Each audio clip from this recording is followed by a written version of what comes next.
Hello, Go Book Club. I love your name, Go, as you can imagine. And hello, Regan. And thank you so much for inviting me to say hi to everyone and to answer some questions. And I wish I could be there with you personally and meet every one of you, but it would be 1 or 2 in the morning, and that's a little hard for me from over here. Greetings from Barcelona.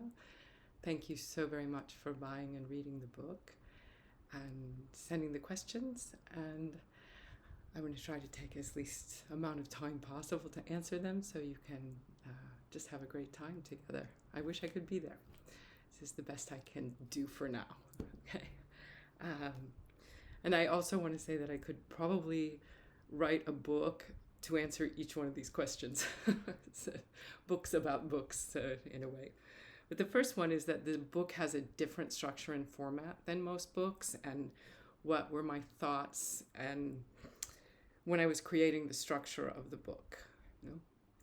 So really, I just started the book as a conversation, as if I was imagining as if I was talking to a close friend, and starting in the now where I was, and then going back to this time of a voyage from Spain to America and a return to roots. And so then each day I would kind of start with a little bit of the now and then a where were we kind of moment, you know? So I did that until I had a first draft, which was 432,000 words, which I eventually whittled into the 48,000 words that you read. So you read 10% of what I originally wrote, if you can imagine. And the structure, what I wanted to do at that point is I was looking at segments, which could have been chapters. I still didn't know would it be fiction or nonfiction. I didn't decide until the end to put it out as nonfiction, which it is. And I wanted like little snapshots in a way, word snapshots or paintings on each page so that people could look at the book as kind of a picture book. And so that was part of why I tried to make each segment as short as I could and still keep the essence, to just keep boiling it down to the essence. And then that leads into the next question, which was, why did I write it the way I did, not in the chronological order? Because at first it was kind of in chronological order, except for that now and then the return. So there was a kind of folding in of the past into the present, let's say. And at a certain point in the drafting of it, I don't know how many drafts I wrote. I lost count, 16, 17, more maybe. And in one of the drafts, one of the editors wrote that she really loved the parts of Paris and Iceland.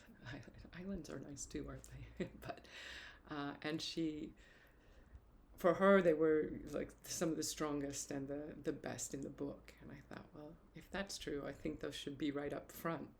So that's what I did, is I put them up front. And then from there, I started to move things around. And in the end, it was kind of like the way memory works, So that's how the structure came about. I don't know if I took some other things. It's like a first draft is like a big block of clay, and then it becomes chipping away and getting to the sculpture inside, which is what that was, and moving things around. So the third question is, as I read, I felt you had such inner peace and calmness even in the midst of turmoil. And any thoughts or tips on how you achieved this? So it's fantastic for me to hear that about the inner peace and calmness, because I do know how to access that, and I knew how to access it in many ways when going through difficult things. But it's a lot easier to have that in retrospect, and through the revision it comes as well. But in the, like, as far as tips goes for that, I think the number one tip is exercise and any kind dance movement, and just coming back. I just keep coming back to myself and asking myself, trusting what I saw and what I felt and what I heard, and asking myself if I was living according to my values. And those are the kind of things that bring peace, even in in the midst of all that, to be able to come back to that is a really powerful thing. And so when someone has, someone mentioned writing to me that they found the book very soothing, and for that I thought, wow, that's a really big accomplishment on my part, because it definitely was not a soothing experience. And the fact that I, was able to, in a way, it's like a command of the story that comes. And I don't know, like I said, I could talk a long time about that, but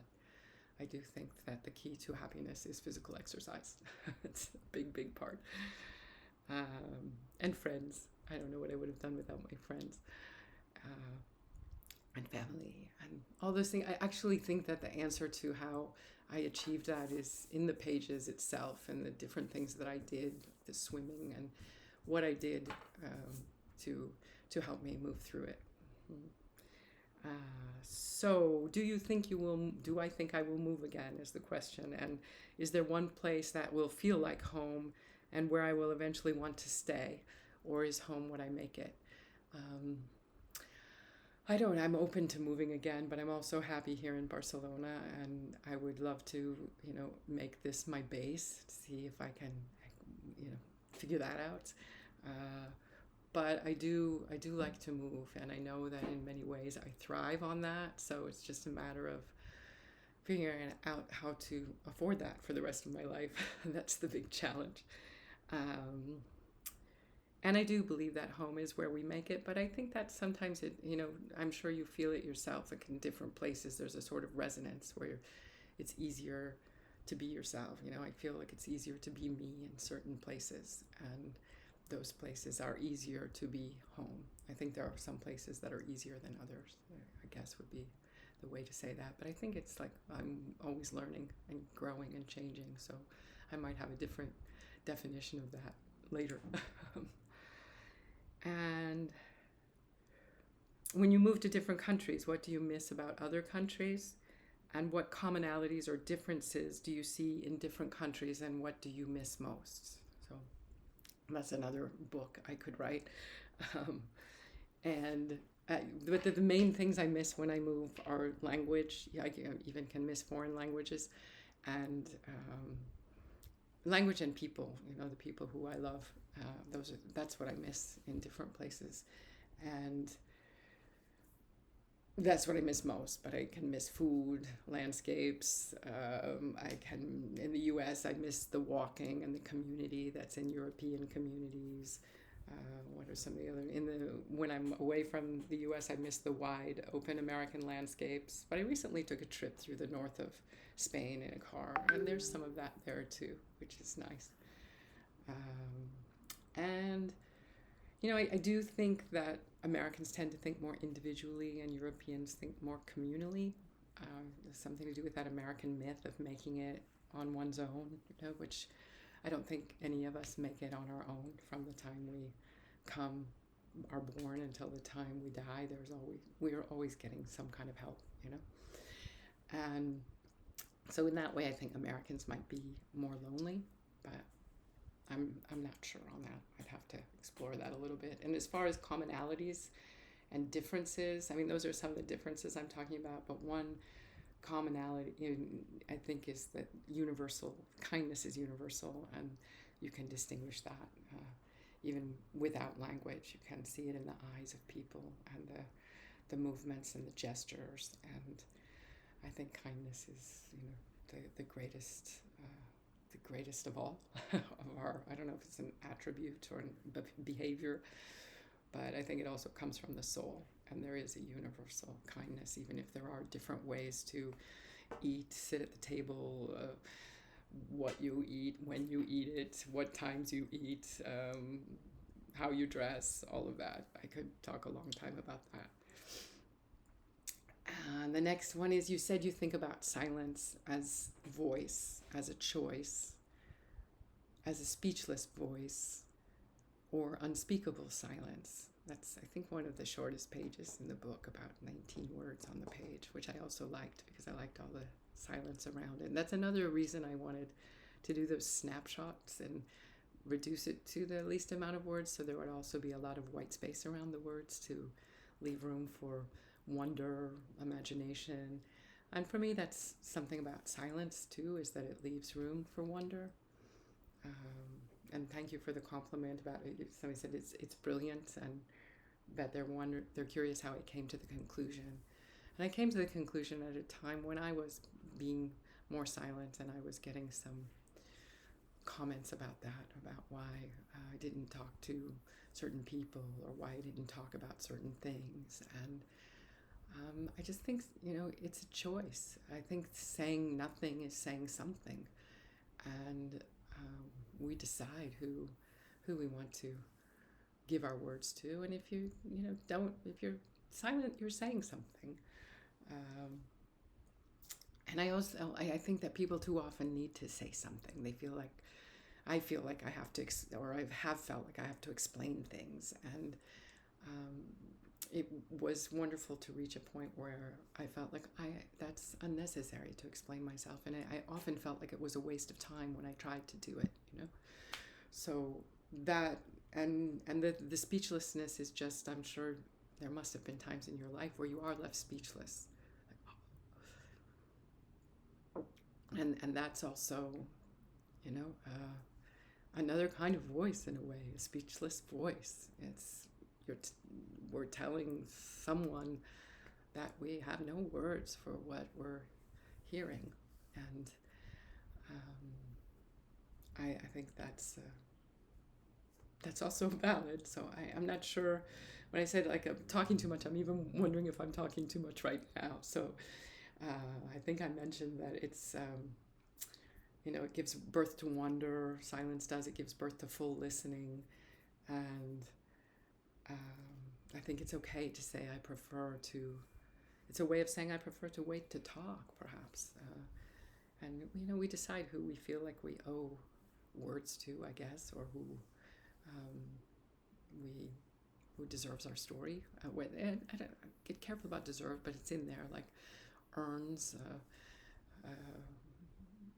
It's words are important to me, obviously, and I think that sometimes not using them is also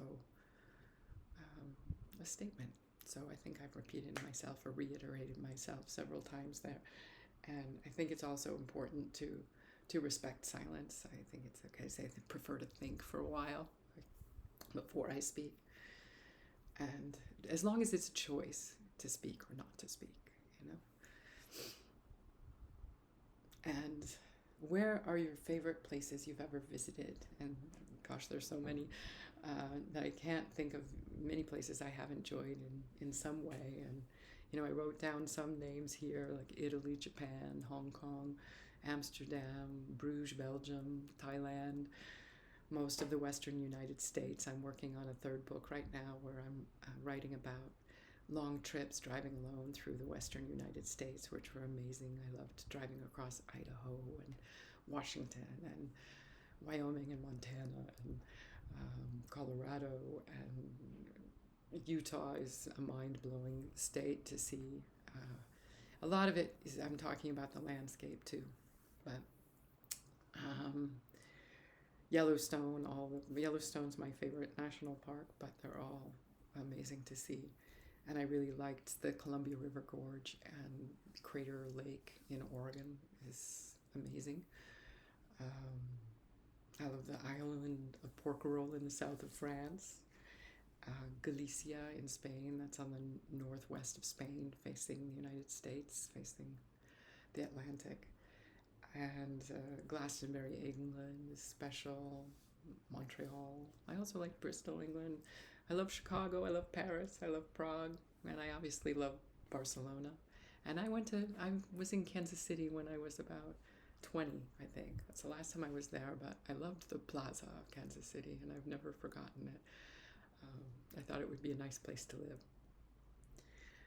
So I love the Mississippi River, as you know, and I love all of the upper Mississippi Valley. I love this. There's a lot of beauty in this world. Thank you all so much, and I hope you have a wonderful time tonight. Bye, Reagan. I love you.